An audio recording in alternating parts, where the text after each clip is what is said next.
नमस्कार, good morning. RS English and motivation की तरफ से मैं रजनीकांत आपके सामने हाजिर हूँ एक नए वीडियो के साथ।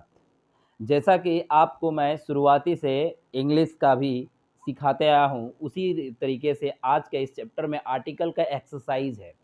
क्योंकि मैंने बहुत सारे ऐसे सेक्शन करवाए, बहुत सारे ऐसे लेसन करवा दिए, जिसमें आप सीख पाए होंगे कि अब हम उस एक्सरसाइज को कैसे बनाएँ। हमें क्योंकि कहना है कि जितना हम सीखते हैं, उसको सीखने के बाद अपने आप को तो एनालाइज़ भी करना होगा कि हम कितना सीखे हैं। तो बस आप इस एक्सरसाइज़ के माध्यम से आप अपने आप को जज कर पाएँगे या फिर आप खुद को टेस्ट भी कर पाएँगे कि आप कितना अभी तक सीखे हैं। अगर अभी तक उतना नहीं सीख पाए हैं, तो इसके प्रीवियस वाले वीडियो को ज़रूर देखें, क्योंकि उसमें मैं बताया हूँ कि हम इस आर्टिकल का यूज़ किसके-किसके पहले लगाएँगे और किसके पहले नहीं लगाएँगे।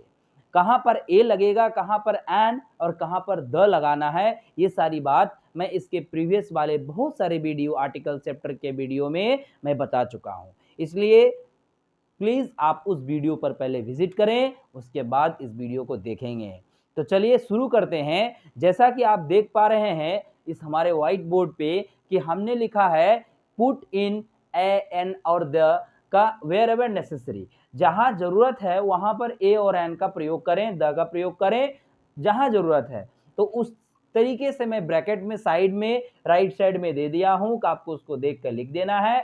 बस आपको सेंटेंस पढ़ करके समझना है और समझने के साथ जैसा कि एक्सरसाइज में मैंने बहुत सारे लेसन में मैंने बताया था आपको कि कहाँ पर ए और एन और कहाँ द लगेगा, उस चीज़ को अगर आप मेमोराइज करें, याद रहे, उस हिसाब से आप समझ के यहाँ भर दीजिएगा। तो देखिए जहाँ तक मैं बताया, यहाँ पहला सेंटेंस मैंने लिखा है ही इज डैश गुड मैन। अब देखिए किसी सेंटेंस को कंप्लीट करने के लिए प्रीपोजिशन, कंजक्शन, इंटरजेक्शन बहुत सारे ऐसे फॉर्म्स का जरूरत पड़ता है। तो ठीक उसी प्रकार से मैं यहाँ पर से ए एन द का यूज करेंगे। तो यहाँ पर देखिए गुड क्या है, गुड एक एडजेक्टिव खुद में है ना। तो खुद एक एडजेक्टिव है, माने अच्छा विशेषता बता रहा है। तो ही इज अ, यहाँ पर क्या हो जाएगा दोस्त, अ भर आएगा, है ना। समझ पा रहे हैं, यहाँ पर अ भर आएगा ए, है ना। तो ए हो गया ही is a good man. Next आता है dash nature of the Ram is not good. अच्छा देखिए यहाँ पर आपका हम नहीं लिखे हैं आपका, जहां तक ये देखिए ए एन द यहाँ फिलअप करना है ना।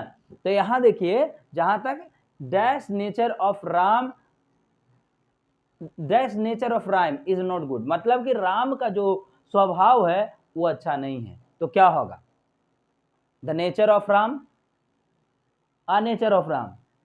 नेचर को आप गिन सकते हैं क्या, नहीं गिन सकते ना। जो नहीं गिनाएगा तो क्या होगा, यहां पर क्या भरेंगे, द का प्रयोग करेंगे, है ना।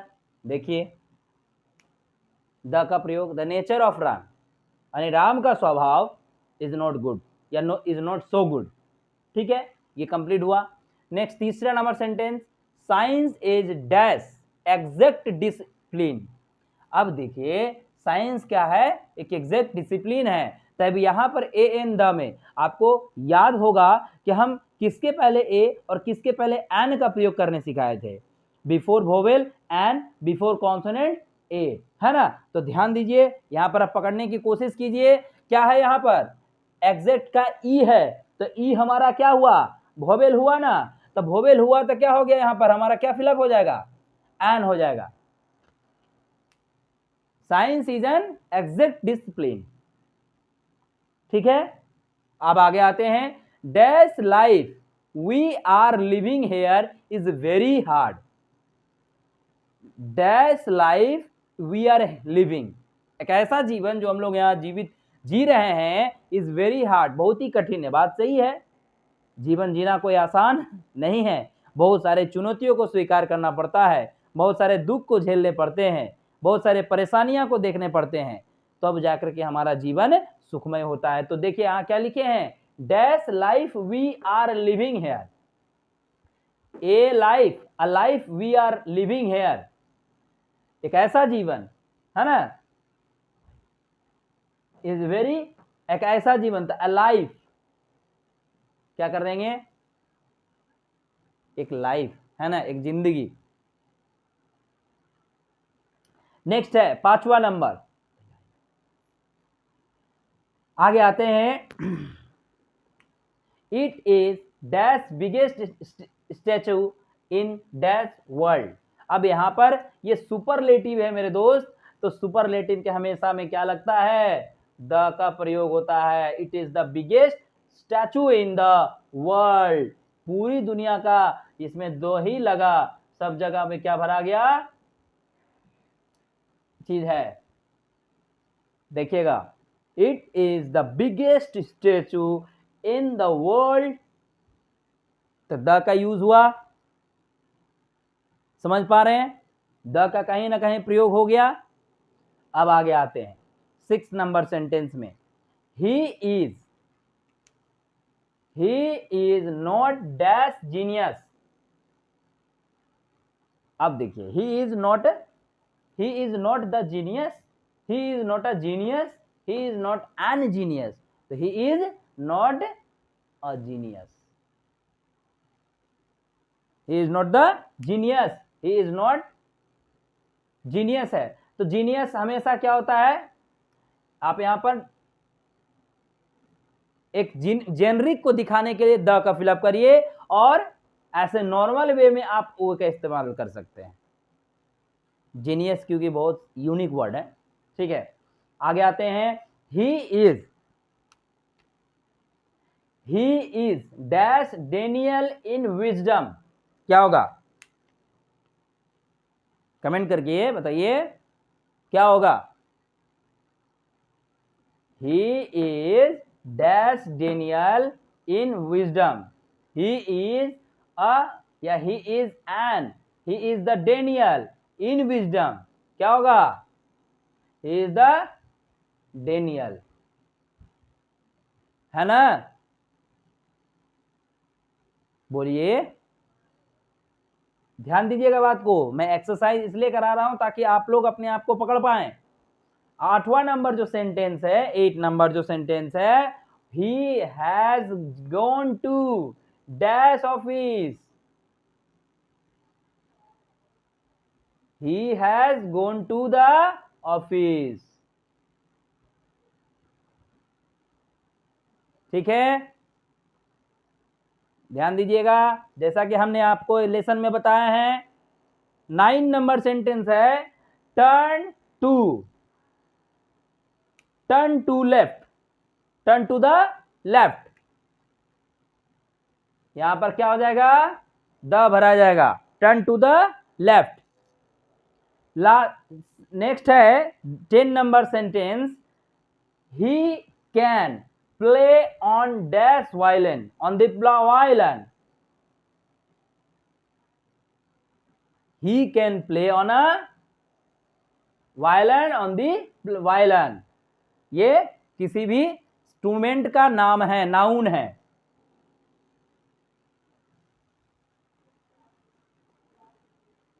अब देखिए, एक वायलिन के साथ खेल रहा है, तो आप ये वायलिन एक इंस्ट्रूमेंट है ना, तो जब जेनरिक में आएगा तो ए भी भर सकते हैं,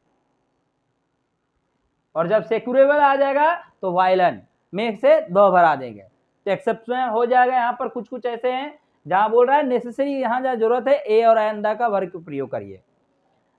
आगे है 11th, this is dash dog that I so yesterday, this is a dog, यह एक कुत्ता है, दिस इज द डॉग। अब देखिए, हाँ एक और बात है, हम एक चीज आपको सही सिखाते हैं, किसी चीज को आप अगर आप इंडिकेट करें कि नहीं मैं इसी कुत्ते को देखे थे कल, इसे ये लिख के आ रहा, this is dash dog that I so yesterday, ये वही कुत्ता है जिसे मैं कल देखा था। तो जब किसी पर फोकस कर रहे हैं, आप उंगली कर रहे हैं, तो वहां पर ए और एन का इस्तेमाल ना करके द का प्रयोग करेंगे, दिस इज द डॉग, ये वही कुत्ता है जिसे मैं कल देखा था, ठीक है। आगे आते हैं, यहां द हो गया, अच्छा, लास्ट है वेट फॉर डैश वाइल। कल मैंने ये सेंटेंस दिया था, शायद आपको पता होगा या प्रीवियस वीडियो में देख लीजिए। वेट फॉर अ वाइल, कुछ समय के लिए इंतजार कीजिए। देखिए परफॉर्मा देखिए पूरा तरीके से, कहां दिक्कत हो रहा है वहां पूछिए, तब जाकर के आप सीख पाएंगे खुद से। ये जो मैं एक्सरसाइज बताया मेरे फ्रेंड्स, इसे मैंने तो 10-12 ही बताए, आपको इससे कई गुना कई ज़्यादा बनाना होगा आपको बार बार, तभी जाकर के आप सीख पाएंगे यूज ऑफ ए, एन और द। समझ पा रहे हैं? आर्टिकल को हल्के में नहीं लीजिएगा, बहुत ही ये छोटे छोटे चीज़ हैं जो आपको सेंटेंस में बहुत हेल्प करेगा बनाने समय, और कहीं कहीं आप एरर को निकाल भी सकते हैं इसके थ्रू। ऐसे बहुत सारे क्वेश्चन आते हैं, find out the errors, find out the articles error, बहुत सारे ऐसा क्वेश्चन आते हैं जिसे आप पहचान पाएंगे। ठीक है, तो जहाँ तक मुझे लगा कि आप ठीक समझ पाए हैं, तो चलिए आपको अगले वीडियो में मैं बता दूंगा इसके नेक्स्ट वाले एक्सरसाइज, या फिर एक्सरसाइज को आप खुद से बनाइए। ज़्यादा से ज़्यादा जितना एक्सरसाइज होगा आप उतना ही सीख पाएंगे, है ना।